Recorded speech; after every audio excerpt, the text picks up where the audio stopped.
Hello, നമുക്കിന്നൽപ്പം പനീറുണ്ട്. ഒരു paneer butter masala കഴിച്ചാലോ.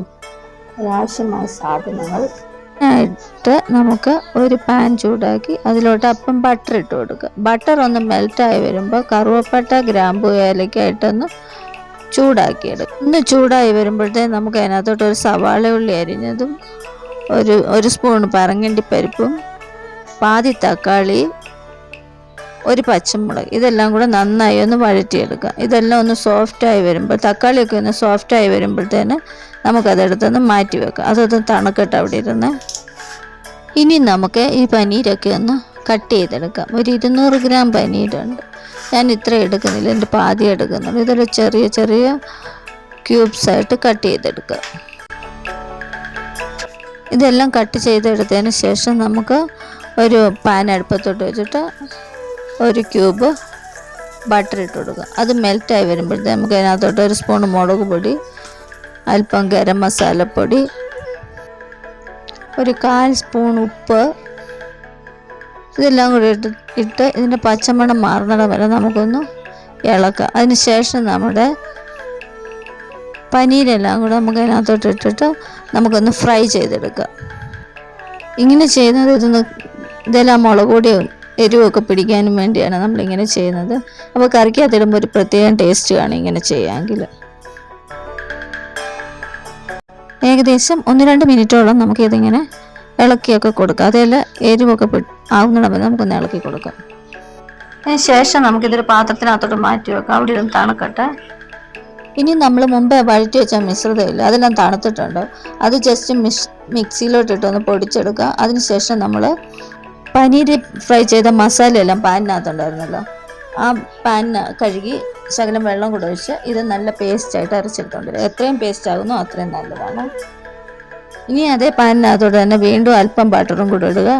കറുവപ്പട്ട, ഗ്രാമ്പു, ഏലക്ക എല്ലാം ഇടുക. പെരിഞ്ചീരം ഇട്ട് കൊടുക്കുക.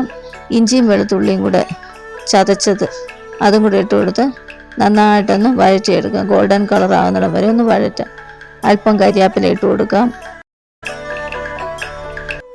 ഇതെല്ലാം ഏകദേശം നന്നായി മൂത്ത് ഇനി നമുക്ക് അതിനകത്തോട്ട് 1 സ്പൂൺ മുളക് പൊടി, 1/2 സ്പൂൺ മല്ലിപ്പൊടി, ഒരു 1/4 സ്പൂൺ ഗരം മസാലപ്പൊടി, ഇതെല്ലാം കൂടി ഇട്ട് അതിൻ്റെ പച്ചമണം മാറുന്നിടം വരെ ഒന്ന് വഴറ്റിയെടുക്കുക.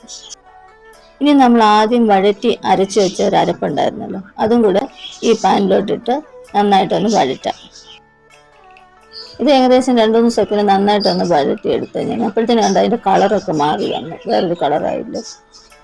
അതിനുശേഷം നമ്മൾ മിക്സിയുടെ ജാറ് കഴുകി കുറച്ച് വെള്ളവും കൂടെ ഞാൻ ഒഴിച്ചു കൊടുത്തിട്ടുണ്ട്.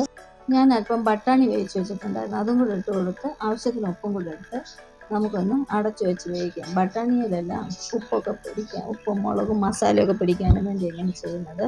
ഇതെല്ലാം ചെയ്ത് കഴിഞ്ഞതിന് ശേഷം എനിക്ക് ഉപ്പ് കുറവായിട്ടുണ്ടായിരുന്നു, ഞാൻ തുള്ളി ഉപ്പും കൂടി ഇട്ട് എല്ലാം നന്നായിട്ട് കുറുകി വന്നപ്പോഴത്തേക്കും നമ്മൾ വറുത്ത് വെച്ചിരിക്കുന്ന പനീരും കൂടെ എടുത്ത് വെച്ചു.